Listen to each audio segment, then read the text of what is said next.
आज हम plus two art का हिस्ट्री का जो चैप्टर 1 का शेष बचा हुआ भाग है वो देखेंगे। हमने पहले पढ़ा है कि 1921-22 के दौरान हड़प्पा के दो नगर हड़प्पा और मोहनजोदड़ो हमारे सामने आए। उनकी खोज से हम ये जान पाए कि भारत में किस प्रकार से एक नई सभ्यता यहाँ स्थापित थी।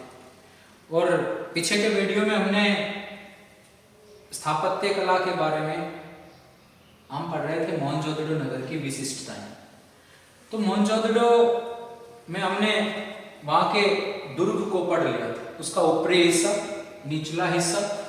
अब दुर्ग में जो स्थापित स्नानागार है, हमने पिछला वीडियो यहां छोड़ा था। स्नानागार ये आंगन में स्थित था, ये आंगन में स्थित था और आयताकार था।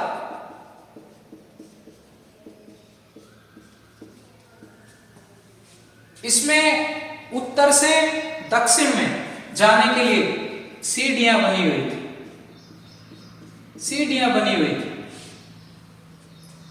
यहां पर लोग सामूहिक रूप से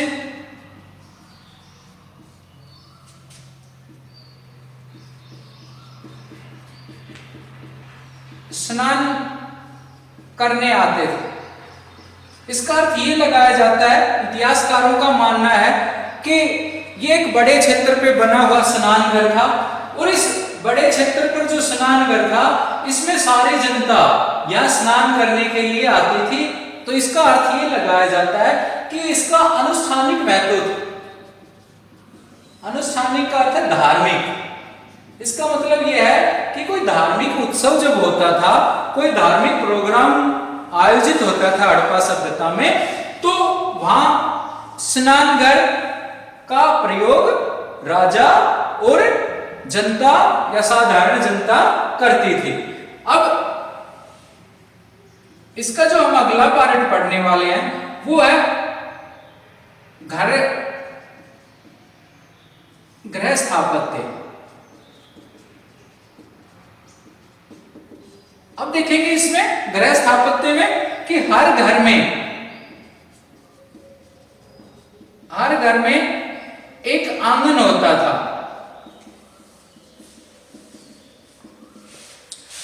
अब हमने देखा है कि हर घर में एक आंगन होता था। इसका मतलब क्या है कि प्राचीन काल में हमारी हड़प्पा सभ्यता में जब कोई भी घर का निर्माण होता था तो उसमें एक आंगन छोड़ा जाता था।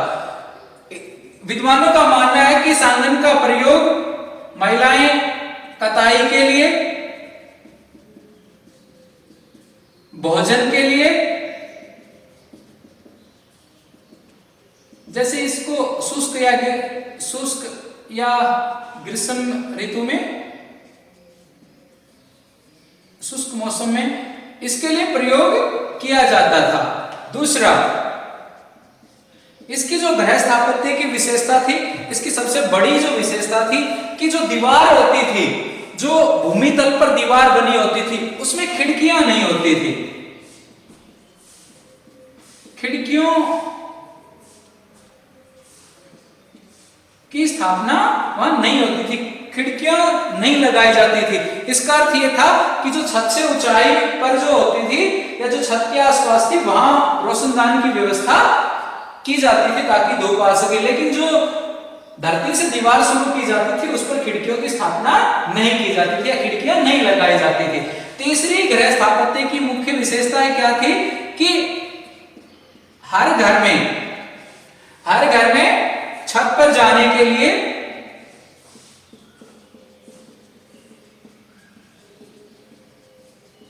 सीढ़ियां होती थी।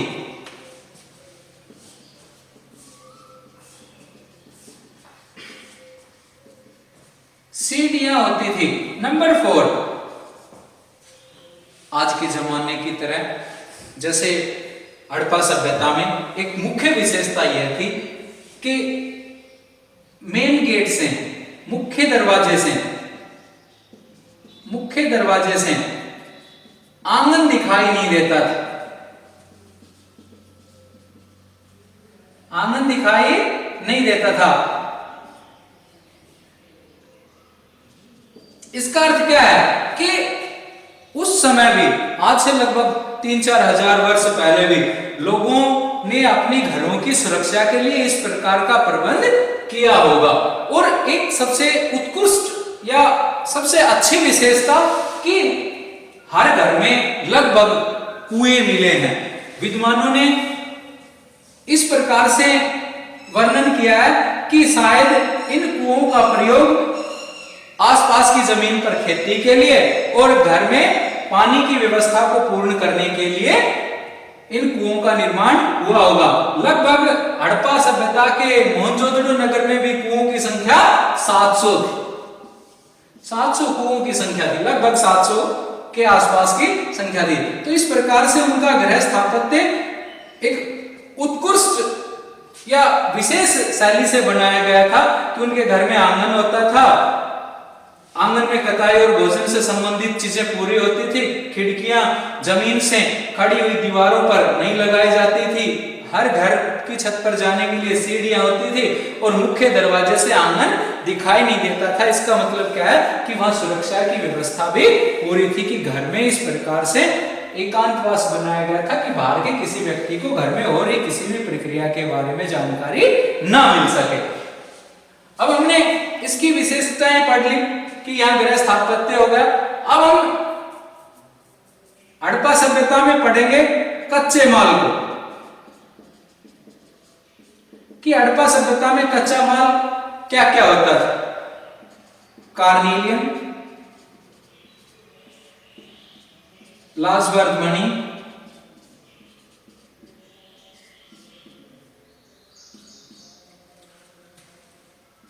तांबा, सोना,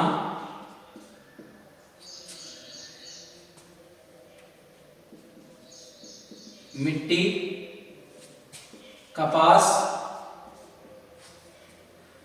इस प्रकार से इनकी संख्याएं लगभग 20 के आसपास कि कार्निलियर है, राजवर्द मणि है, तांबा है, सोना है, मिट्टी है, कपास है या चर्ट पत्थर है, सेल खड़ी है, फायांस है,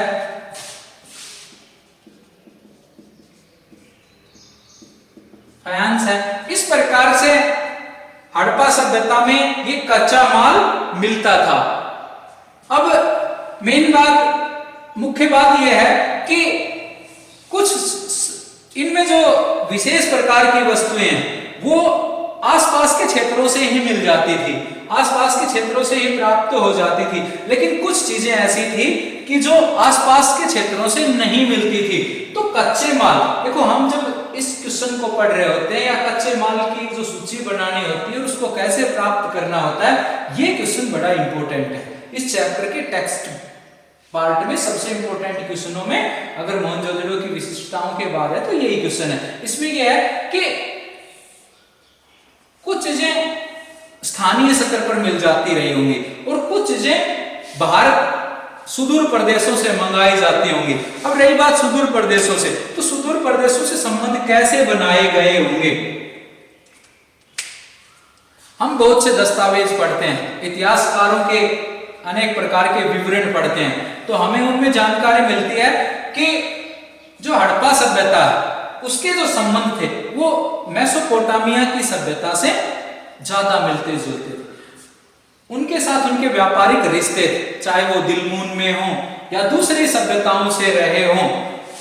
हड़प्पा सभ्यता के विदेशों से संपर्क जरूर रहे थे। जबकि दूसरी चीजें कि कहां से क्या मंगवाया जाता था, जैसे काली चूड़ियां, काली चूड़ियों के जो व्यापार है वो कालीबंगा से होता था। दूसरी बात तांबा, तांबा भारत में जो हड़प्पा सभ्यता के लोग थे वो राजस्थान से प्राप्त करते थे। नागेश्वर और बालाकोट से शंख बनाने का सामान आता था। इसी तरीके से अगर मैं बात करूं कि सोना कहां से प्राप्त करते थे, तो हड़प्पा के लोग सोना दक्षिण भारत से प्राप्त करते थे। इसी प्रकार से अनेक प्रकार की वस्तुएं अलग अलग क्षेत्रों से इनको मिलती रही होंगी और इनको प्राप्त होती थी। अगला पार्ट हम इसमें पढ़ेंगे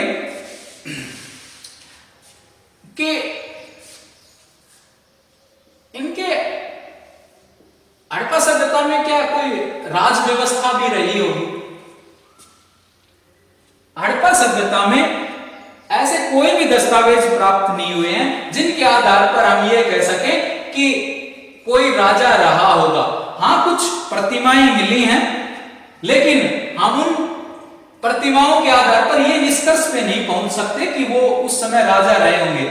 ऐसा लगता है कि हड़प्पा सभ्यता में लोगों की इकाइयां या लोगों के समूह ही शासन व्यवस्था को देखते होंगे और वही लोगों से संपर्क स्थापित करने के लिए अपनी श्रेणियां बना करके व्यापारिक रिश्तों पर या व्यापारिक रास्तों पर निकलते रहे होंगे और कच्चा माल प्राप्त करते होंगे।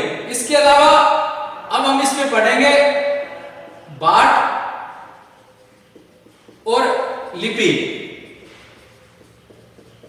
ये इंपॉर्टेंट चीजें। जो बाट है ये उनकी आर्थिक स्थिति के अलावा, बाट आर्थिक स्थिति के अलावा उनके जो लेन देन है, उनके जो आदान प्रदान है, उस व्यवस्था को दिखाएगा। लिपि हड़प्पा सभ्यता की साक्षरता को दिखाएगी। हड़प्पा सभ्यता के जो बाट थे वो हमने यहाँ कच्चा माल में लिखा कि चरट पत्थर से बनता था। जो बाट है वो चरट पत्थर से बनते थे। हड़प्पा सभ्यता के जो बाट थे वो घनाकार थे और इसके अतिरिक्त ये दशमलव प्रणाली में थे, जबकि इनके जो निचले स्तर थे वो द्विधारीय थे या द्विभागीय थे। इसके अतिरिक्त हड़प्पा सभ्यता से अनेक क्षेत्रों से छोटे बाट और बड़े पलटे मिले हैं। उनसे हम ये अनुमान लगाते हैं कि जो छोटे बाट हैं उनका प्रयोग या तो मनके का वजन या तोलने के लिए या फिर आभूषणों को तोलने के लिए उनका प्रयोग किया जाता रहा होगा। दूसरा पार्ट है इसमें लिपि। हम जब लिपि के बारे में आता है तो सबसे बड़ी उत्कर्ष ये चीजें फैलती हैं कि क्या हड़प्पा सभ्यता के लोग शिक्षित भी थे। तो इसका अनुमान ये लगाया जाता है कि हड़प्पा सभ्यता के लोग शायद इतने बड़े लेवल पर शिक्षित न रहे हों, लेकिन वो कहीं ना कहीं एक दूसरे के विचारों को समझते थे और उनको प्रेषित करने की क्षमता रखते थे कि शिक्षित वो व्यापक स्तर पर रहे होंगे। तो लिपि में हम जब देखते हैं तो हमें ये अनुमान लगाया जाता है कि हड़प्पा सभ्यता की जो लिपि थी वो वर्णमालीय न होकर के चित्रात्मक थी और यही इसकी सबसे बड़ी रहस्यमय प्रक्रिया है कि हड़प्पा सभ्यता की लिपि को आज तक पढ़ा नहीं जा सका है। हड़प्पा सभ्यता की लिपि दाईं से बाईं तरफ लिखी जाती है। इसके अलावा इसमें वर्णमालीय न होकर के चित्रात्मक थी। इसका अर्थ क्या है कि चित्रों के माध्यम से वो एक दूसरे को अपने विचार व्यक्त करते थे। जो हड़प्पा सभ्यता के कुछ सिक्के मिले हैं या दस्तावेज या अभिलेख मिले हैं, उन पर छपाई में ये मिला है कि लगभग कम से कम भी 350 से 400 के आसपास चित्रों की संख्या उनमें हमें प्राप्त हुई है। इसलिए लेकिन इस लिपि के बारे में सबसे बड़ी विशेषता यही है कि इस लिपि को आज तक पढ़ा नहीं जा सका है, इसलिए ये लिपि आज भी रहस्यमयी है। हड़प्पा सभ्यता में जिस दिन इस लिपि को पढ़ लिया गया तो बहुत से हड़प्पा सभ्यता के बहुत से रहस्य हमारे सामने आ सकते हैं। अब हम हड़प्पा सभ्यता की धार्मिक व्यवस्था को पढ़ेंगे कि हड़प्पा सभ्यता की धार्मिक व्यवस्था क्या थी, धार्मिक प्रणाली क्या थी। स्वास्तिक का जो निशान है ये हमें हड़प्पा सभ्यता की देन। इसके अतिरिक्त हड़प्पा सभ्यता के लोग पीपल की पूजा करते थे। हड़प्पा सभ्यता के लोग पीपल की पूजा करते थे। आज भी वर्तमान समय में पीपल की पूजा हमारे समाज में देखी जा सकती है। इसके अतिरिक्त हड़प्पा सभ्यता के लोग मातृ देवी की पूजा करते थे, क्योंकि मातृ देवी से उन्हें अनेक प्रकार के खनिज, अनेक प्रकार के अनाज प्राप्त होते थे।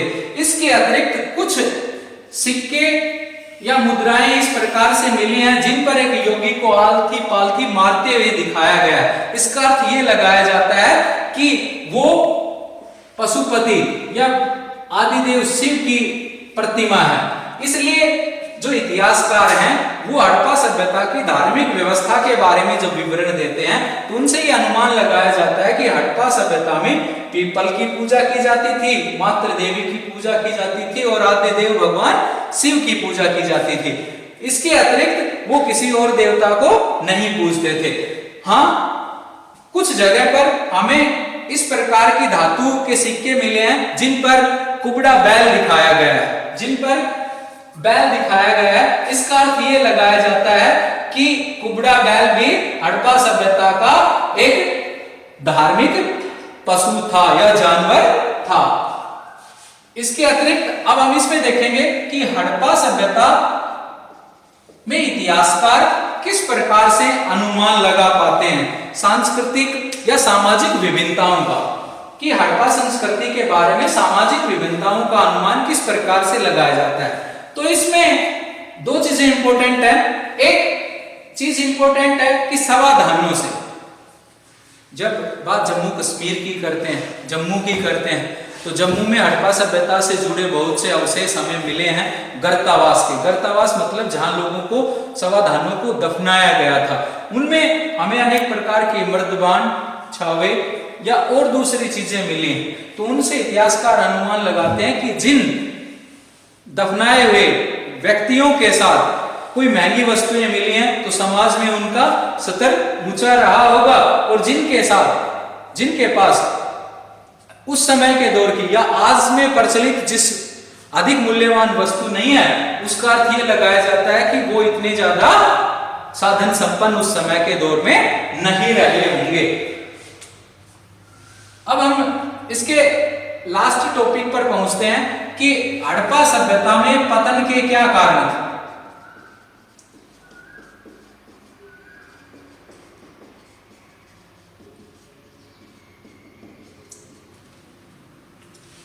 किसी भी सभ्यता, प्राचीन सभ्यता जो आज से हजारों वर्ष पहले रही होंगी, उनके कोई ना कोई समाप्ति के कारण तो जरूर रहे होंगे। तो हड़प्पा सभ्यता जो ये इतनी उन्नत सभ्यता थी, कांस्य युगीन सभ्यता थी, इसके क्या रीजन थे कि ये समाप्त क्यों हो गई। सबको पता है कि हड़प्पा सभ्यता में इतना उन्नत जीवन स्तर था, उनका गृह स्थापत्य इतना अच्छा था, तो फिर वो क्या रीजन रहे होंगे जिससे हड़प्पा सभ्यता का पतन हो गया। तो हड़प्पा सभ्यता के पतन के बारे में अनेक विचारकों, इतिहासकारों के अलग अलग मत हैं। तो कुछ रीजंस इसमें दर्शाए गए हैं कि हड़प्पा सभ्यता में पतन के क्या कारण थे। तो सबसे पहला पतन का कारण हो सकता है, हम सिर्फ एक यहाँ ध्यान देने योग्य बात है कि हम उसमें एक ही चीज का अनुमान लगा सकते हैं कि यहाँ सिर्फ अनुमान लगाए जा सकते हैं कि हड़प्पा सभ्यता में पतन के क्या कारण रहे होंगे। तो सबसे पहला जो कारण है वो है भूकंप। भूकंप, हड़प्पा सभ्यता में बहुत बड़े लेवल पर भूकंप आए होंगे, और उन भूकंपों के कारण सारे नगर पृथ्वी में समा गए होंगे, दब गए होंगे, जिससे ये बड़े लेवल पर सभ्यता समाप्त हो गई होगी। एक रीजन। दूसरा रीजन है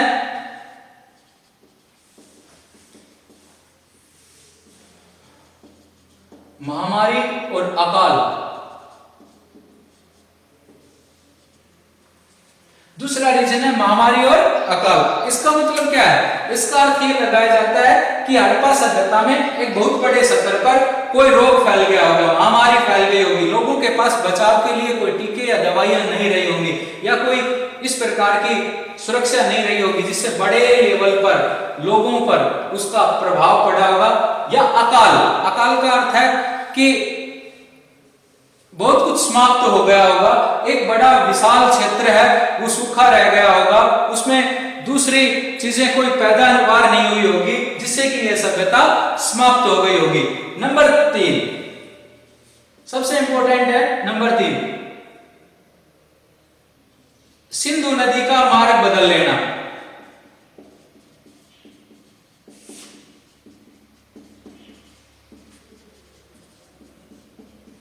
जैसा कि हमने इस वीडियो के आरंभ में पहले बताया कि हड़प्पा सभ्यता के सारे नगर जो क्षेत्र हैं वो सिंधु नदी के किनारे पर या सिंधु घाटी के आसपास फैले हुए थे। तो सिंधु नदी ने हो सकता है कि उस समय बाढ़ आ गई हो, सिंधु नदी में बहुत जबरदस्त बाढ़ आ गई हो, सिंधु नदी ने अपना मार्ग बदल लिया हो, और जहां हड़प्पा सभ्यता के बड़े बड़े नगर स्थापित थे उनको समाप्त कर दिया हो, तहस नहस कर दिया हो, जिसके कारण हड़प्पा सभ्यता समाप्त हो गई हो। ये रीजन कुछ हद तक इतिहासकारों को उचित भी लगता है। उनका मानना है कि शायद सिंधु नदी के मार्ग बदलने से हड़प्पा सभ्यता के नगरों को एक बहुत बड़ा नुकसान पहुंचा होगा। और जो अंतिम पार्ट है, अंतिम पॉइंट है, वो है आर्यों के आक्रमण।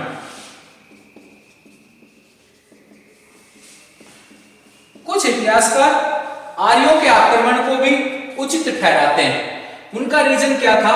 हमने पहले आर्य में बताया होगा कि हड़प्पा सभ्यता के लोगों को लोहे की धातु के बारे में ज्ञान नहीं था। हड़प्पा सभ्यता कांस्य युगीन सभ्यता थी। हड़प्पा सभ्यता के लोगों को लोहे के बारे में बिल्कुल भी ज्ञान नहीं था, लेकिन आर्यों को लोहे के बारे में ज्ञान था। इसका अर्थ हम यहाँ एक तरीके से लगा सकते हैं कि जो हथियार बनाए जाते थे प्राचीन काल में, वो लोहे के हथियार ज्यादा मजबूत रहे होंगे और वो आर्य उनको चलाने में परंपरागत रहे होंगे। इसलिए हड़प्पा सभ्यता के लोगों को आर्यों के द्वारा प्रयुक्त होने वाले हथियारों का सामना करने की क्षमता नहीं रही होगी, जिससे आर्यों के साथ युद्ध में हड़प्पा सभ्यता के लोग पराजित रहे होंगे और आर्यों ने इनके बड़े बड़े भूभागों पर या क्षेत्रों पर कब्जा जमा लिया होगा। इस प्रकार से हम देखते हैं कि हड़प्पा सभ्यता की समाप्ति का ये रीजंस उचित लगता है कि हमें इन रीजंस के माध्यम से हम ये बता सकते हैं कि हड़प्पा सभ्यता के लिए ये पतन के कारण उत्तरदायी रहे होंगे कि भूकंप आ गए होगी, बाढ़ें आ गई होंगी, महामारी और अकाल फैल गया होगा, या फिर सिंधु नदी ने मार्ग बदल लिया होगा, या फिर आर्यों ने आक्रमण कर दिया होगा। इस प्रकार से हम कह सकते हैं कि एक बहुत अच्छी सभ्यता जो एक बहुत बड़े क्षेत्र में फैली हुई थी, उन्नत और संपन्न थी, उसने किस प्रकार से वो एक पतन की तरफ चली गई।